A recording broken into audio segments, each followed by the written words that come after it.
సినిమాయ నమః. నేను mister B. నా మాట సూటిగా ఉంటది, మ్యాటర్ క్లియర్ గా ఉంటుంది. మీరు చూస్తున్నారు mister B channel. Welcome to Monday test. ఈ వీక్ మండే టెస్ట్ లో సినిమాల కంటే మరో ఎంటర్టైన్మెంట్ గురించి విచ్చలవిడిగా మాట్లాడుకోవడం కోసం బీభత్సంగా స్కోప్ ఉంది. ఆ ఎంటర్టైన్మెంట్ ఏమిటి అంటే, ఈ 2024 సమ్మర్ సీజన్ లో సినిమా ఎంటర్టైన్మెంట్ ని అనూహ్యంగా దెబ్బకొట్టిన ఎంటర్టైన్మెంట్ అది. దెబ్బ కొట్టడం అంటే అలా ఇలా కాదు, ఎత్తి కొదేసింది, కుమ్మి కమ్మేసింది. ఆ ఎంటర్టైన్మెంట్ మూలంగా ఓ మంచి సీజన్ ని ఫిల్మ్ ఇండస్ట్రీ కోల్పోవటమే కాదు, థియేటర్స్ ఫిల్మ్ ఇండస్ట్రీ కలిపి దాదాపు మినిమం 150 కోట్ల వరకు రెవెన్యూ లాస్ అయి ఉంటాయి. ఏప్రిల్లో 3 వారాలు మటాష్, మే నెలలో 2 వారాలు ఆల్రెడీ మటాష్. ఇప్పుడు కూడా కొత్త సినిమాలు వచ్చే ఊపి మీద లేవు, చివరి వారంలో రిలీజ్ ని ప్లాన్ చేసుకుంటున్నాయి. సో మే నెల కూడా దాదాపు మటాషే. పీక్ సమ్మర్ సీజన్, పిల్లలందరూ హాలిడే మూడ్ లో ఉంటారు, పేరెంట్స్ కూడా హాలిడే మూడ్ లో ఉంటారు. ఓ మాదిరి కంటెంట్ ఉన్నా చాలు, బ్లాక్ బస్టర్లు పడిపోతాయి, మంచి రెవెన్యూ ఉంటది, సూపర్ ప్రాఫిట్స్ చూడొచ్చు. ఆ అడ్వాంటేజ్ మొత్తం హార్త్ అయిపోయింది, ఆవిరైపోయింది. పోతే ఈ దెబ్బ కొట్టిన ఎంటర్టైన్మెంట్ ఐపీఎల్ కాదు, ఐపీఎల్ ఎఫెక్ట్ కొంతవరకే. గట్టిగా దెబ్బ కొట్టింది మాత్రం ఎలక్షన్ ఎంటర్టైన్మెంట్. ఎలక్షన్స్ కి సంబంధించిన ఇన్ఫర్మేషన్ తో, ఎలక్షన్ కి సంబంధించిన ఆలోచనలతో, ఎలక్షన్స్ కి సంబంధించిన విశ్లేషణలతో తెలుగు ప్రజలందరూ కూడా నిండా మునిగిపోయారు. కంప్లీట్ గా అసలు తీరిక లేనంత బిజీ అయిపోయారు. ఎక్కడికక్కడ ఇంటెన్స్, ఎక్సైటింగ్, థ్రిల్లింగ్ డిస్కషన్స్ నడిచాయి ఎలక్షన్స్ గురించి, ముఖ్యంగా ఏపీ ఎలక్షన్స్ గురించి. ఏపీలో జరుగుతున్న ఎలక్షన్స్ కి సంబంధించిన ఎంటర్టైన్మెంట్ ని తెలంగాణలో ఉన్న ప్రజలు కూడా గట్టిగా ఎంజాయ్ చేశారు, సాలిడ్ గా ఎంజాయ్ చేశారు. ఊర కిక్కిచ్చే ఎంటర్టైన్మెంట్ ప్రాక్టికల్ గా, లైవ్ గా, రియల్ గా దొరుకుతున్నప్పుడు ఫిక్షన్, ఫ్యాంటసీ ఎంటర్టైన్మెంట్ ని ఆల్టర్నేట్ ఎంటర్టైన్మెంట్ గానే చూస్తారు ఎవరైనా. ఇంట్లో ఉన్నారు, టీవీలో మంచి ఇంటెన్స్ యాక్షన్ ఎపిసోడ్ వస్తుంది, అప్పుడే సరిగ్గా ఆ టైంలోనే బయట చూస్తే బజార్లో పక్కింటోళ్ళు కొట్టుకుంటున్నారు, తిట్టుకుంటున్నారు, జుట్లు పట్టుకుంటున్నారు. ఏం చేస్తారు, టీవీలో వచ్చే యాక్షన్ ఎపిసోడ్ ని పాజ్ లో పెడతారు, ముందెళ్ళి ఆ లైవ్ యాక్షన్ ని ఎంజాయ్ చేసి వస్తారు. అవునా కాదా? ఈ సమ్మర్ సీజన్ లో ఎగ్జాక్ట్ గా జరిగింది అదే. సినిమాలు ప్రేక్షకుల్ని అట్రాక్ట్ చేయడంలో కంప్లీట్ గా ఫెయిల్ అయ్యాయి. ఎలక్షన్స్ మాత్రం bumper hit, blockbuster. Last weekend లో చూసుకుంటే సత్యదేవ్ నటించిన కృష్ణమ్మ మూవీ థియేటర్స్ కి వచ్చింది. సినిమాలో ఇంప్రెసివ్ కంటెంట్ ఉంది, ఒకసారి చూడొచ్చు, ఎంకరేజ్ చేయొచ్చు సత్యదేవ్ని. కాకపోతే సినిమా గురించి పట్టించుకునే మూడ్ లోనే ప్రేక్షకులు లేరు. ఎలక్షన్ డేకి మరి దగ్గర టైంలో రిలీజ్ కి వచ్చింది కృష్ణమ్మ మూవీ. ఆ టైంకి ఎలక్షన్ హీట్ కాకెక్కిపోయింది 2 తెలుగు రాష్ట్రాల్లో కూడాను. అలాంటి పరిస్థితిలో కృష్ణమ్మ మూవీ ఎలా ఉంది, ఆ సినిమా టాక్ ఏమిటి అని పట్టించుకునే మూడ్ లో మాక్సిమం ప్రేక్షకులు లేరు. ఇంకేముంది, థియేటర్స్ లో కృష్ణమ్మ మూవీ అనాథ అయిపోయింది. మూవీ టీం వాళ్ళ సంతృప్తి కోసం పోస్టర్స్ మీద ఏవో నెంబర్స్ వేసుకున్నారు కానీ వాటిని గట్టిగా నమ్మే పరిస్థితి అయితే లేదు. గడిచిన వీకెండ్ లో చూసుకుంటే తెలుగు ప్రజలు సినిమా అనే పదానికి సంబంధించి మినిమం అటెన్షన్ కూడా ఇవ్వలేదు. మాక్సిమం ప్రజల అటెన్షన్ అంతా కూడా దేని మీద ఉంది అంటే, ఏ పార్టీ వాడు ఎంత పంచుతున్నాడు, ఎవడొచ్చి మనకి ఎంత ఇస్తాడు, దీని మీదే ఉంది కంప్లీట్ గా అటెన్షన్ అంతా కూడా. అందరి గురించి చెప్పట్లేదు, మాక్సిమం ప్రజల్ని ప్రలోభ పెట్టడానికి రాజకీయ నాయకులు మాత్రం విచ్చలవిడిగా కష్టపడ్డారు. లాస్ట్ వీకెండ్ లో భారీగా, అతి భారీగా ఓటుకు నోటుని పంచడం జరిగింది. ఆంధ్రప్రదేశ్, టోటల్ ఆంధ్రప్రదేశ్ అంతా కూడాను, ఆ ఏరియా ఈ ఏరియా, ఆ నియోజకవర్గం ఈ నియోజకవర్గం అని లేదు, అన్ని చోట్ల నోట్లు పంచడం జరిగింది. ఆ డిస్ట్రిబ్యూషన్ మనీకి సంబంధించి ఎవరు రిపోర్ట్ చేయరు. ఎవరైనా ట్రాక్ చేసి రిపోర్ట్ చేస్తే మామూలు రికార్డు బ్రేకింగ్ కాదు. ఆంధ్రప్రదేశ్ వరకు బాహుబలి 2 మూవీకి వచ్చిన రికార్డులన్నీ కూడా బ్రేక్ అయిపోతాయి. సారీ, బాహుబలి 2 ఆంధ్రప్రదేశ్ రికార్డులు కాదు, వరల్డ్ వైడ్ రికార్డులు బ్రేక్ అవుతాయి. ఆంధ్రప్రదేశ్ వరకు పంచిన డబ్బులు లెక్క చూసుకుంటే గట్టిగా ప్రచారం చేశారు, డబ్బులు పంచారు, ఇంకేదైనా చేశారు. ఆంధ్రప్రదేశ్ వరకు, తెలంగాణ వరకు 13వ తారీఖున జరిగిన ఎలక్షన్స్ అయితే మాత్రం బంపర్ హిట్ అంతే. ఆ ఎలక్షన్స్ లో హిట్ అయింది మెయిన్ గా ఇద్దరు, ఒకటి ఓటర్, 2 ఎలక్షన్ కమిషన్ మాత్రం ఈసారి ఆంధ్రప్రదేశ్ లో ఎలక్షన్స్ ని టెర్రిఫిక్ లెవెల్లో కండక్ట్ చేసిందనే చెప్పాలి. ఆంధ్రప్రదేశ్ వ్యాప్తంగా చూసుకుంటే కొన్ని చోట్ల ఘర్షణలు జరిగాయి, కొన్ని చోట్ల అయితే ఈవీఎంలు బద్దలు కొట్టారు. అయినప్పటికీ ఈసీ ఏం చెప్తుంది అంటే, నో రీపోలింగ్. ఆంధ్రప్రదేశ్ లో ఎక్కడ కూడా రీపోలింగ్ చేసే అవకాశమే లేదు, ఎందుకంటే డేటా సేఫ్ అంటున్నారు.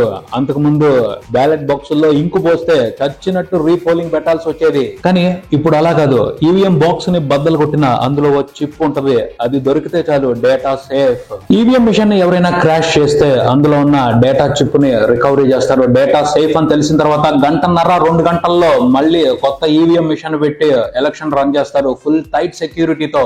ఎలక్షన్స్ కి సంబంధించి ఆంధ్రప్రదేశ్ లో ఎలక్షన్ కమిషన్ వండర్ఫుల్ గా అరేంజ్మెంట్స్ చేసింది. ఆంధ్రప్రదేశ్ వ్యాప్తంగా దాదాపు 46,000కు పైన పోలింగ్ స్టేషన్స్ లో ఎటువంటి ఇబ్బంది లేకుండా, రీపోలింగ్స్ లేకుండా ఎలక్షన్ ని నిర్వహించారు అంటే ఎలక్షన్ కమిషన్ గ్రేట్ సక్సెస్ చూసిందనే చెప్పాలి. ఈ ఎలక్షన్స్ లో ఎలక్షన్ కమిషన్ తీసుకున్న జాగ్రత్తల మూలంగానే ఈసారి ఆంధ్రప్రదేశ్ లో 81% పోలింగ్ జరిగిందని తెలుస్తుంది. రికార్డు బ్రేకింగ్ పర్సంటేజ్ ఇది. టెర్రిఫిక్ రేంజ్ లో ఆంధ్రప్రదేశ్ లో ఉన్న ప్రజలు శ్రద్ధగా బాధ్యతగా ఓటు హక్కుని వినియోగించుకున్నారు. డబ్బులు తీసుకుంటే తీసుకున్నారు, ఓటు వేశారు, జాగ్రత్తగా అంటే న్యాయం చేశారు. ఓటు హక్కుకి న్యాయం చేశారు, డిస్ట్రిబ్యూషన్ కూడా మనీ డిస్ట్రిబ్యూషన్ కూడా న్యాయం చేశారు. ఈసారి రాజకీయ నాయకులు అందరూ కూడా వేరే లెవెల్లో డబ్బులు ఖర్చు పెట్టారు. అంత ముందు చూసుకుంటే ఎంత డబ్బులు ఇచ్చినా ఓటర్స్ ని పోలింగ్ స్టేషన్ కి తీసుకురావడం అనేది చాలా కష్టమైన పని. కానీ ఇప్పుడు చాలా మంది ఉత్సాహంగా వచ్చి ఓట్లేశారు, కొంతమంది కసిగా వచ్చి ఓట్లేశారు. ఎంత బాధ్యత, ఎంత ఓపిక, ఎంత సహనం లేకపోతే కొన్ని పోలింగ్ స్టేషన్స్ లో ఆంధ్రప్రదేశ్ వ్యాప్తంగా చూసుకుంటే దాదాపు 200-300 పోలింగ్ స్టేషన్స్ లో రాత్రి 12 గంటల వరకు కూడా ఎలక్షన్ జరిగిందని తెలుస్తుంది. కొన్ని పోలింగ్ స్టేషన్స్ లో అయితే అర్ధరాత్రి 2 గంటల వరకు కూడా పోలింగ్ జరిగిందని తెలుస్తుంది. అది వేరే లెవెల్ డెడికేషన్. ఓటు హక్కు వినియోగించుకోవడానికి సంబంధించి అలా ఓపికతో నుంచుని రాత్రి 2 గంటల వరకు నుంచుని ఓటేసిన ఓటర్లందరికీ హ్యాట్స్ ఆఫ్ చెప్పి తీరాల్సిందే. ఆంధ్రప్రదేశ్ వ్యాప్తంగా అన్ని నియోజకవర్గాల్లోనూ రికార్డు బ్రేకింగ్ రేంజ్ లోనే పోలింగ్ జరిగింది.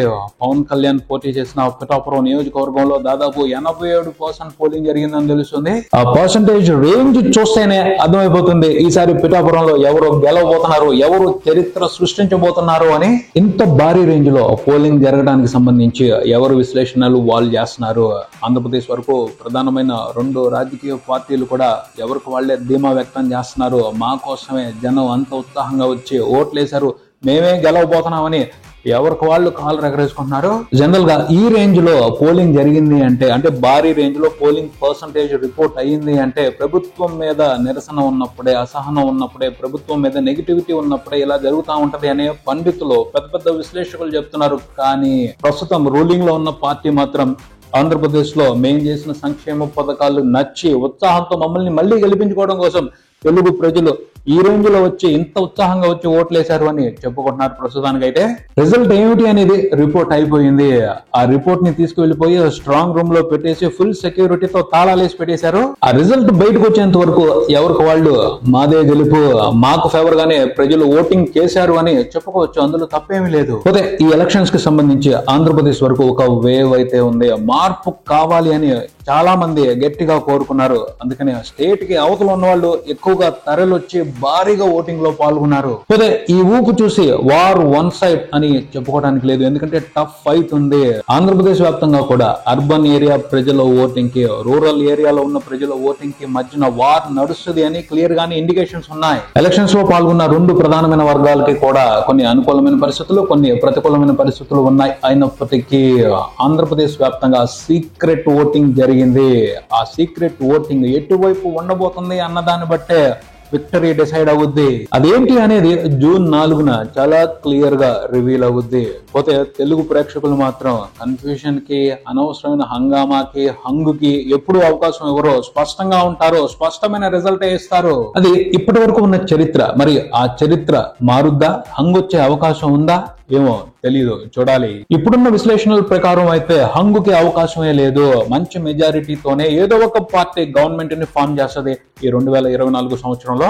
ఏదేమైనప్పటికీ ఉత్సాహకరమైన వాతావరణంలోనే ఎలక్షన్స్ పూర్తయ్యాయి. ఇక రిజల్ట్స్ రావాలి, చూడాలి. మరి ఆంధ్రప్రదేశ్ లో ఉన్న తెలుగు ప్రజలు వాళ్ళ భవిష్యత్తుని ఈసారి ఎలా నిర్దేశించుకున్నారో. ఇదే ఇక్కడికి మరో వీడియోతో మళ్ళీ కలుద్దాం. ఈ వీడియో మీకు నచ్చితే లైక్ చేయండి, మీ ఫ్రెండ్స్ తో షేర్ చేసుకోండి, మీ అభిప్రాయాన్ని కామెంట్ చేయండి, ఈ ఛానల్ ని సబ్స్క్రైబ్ చేయండి. నేను mister big, keep watching mister big channel. Thank you.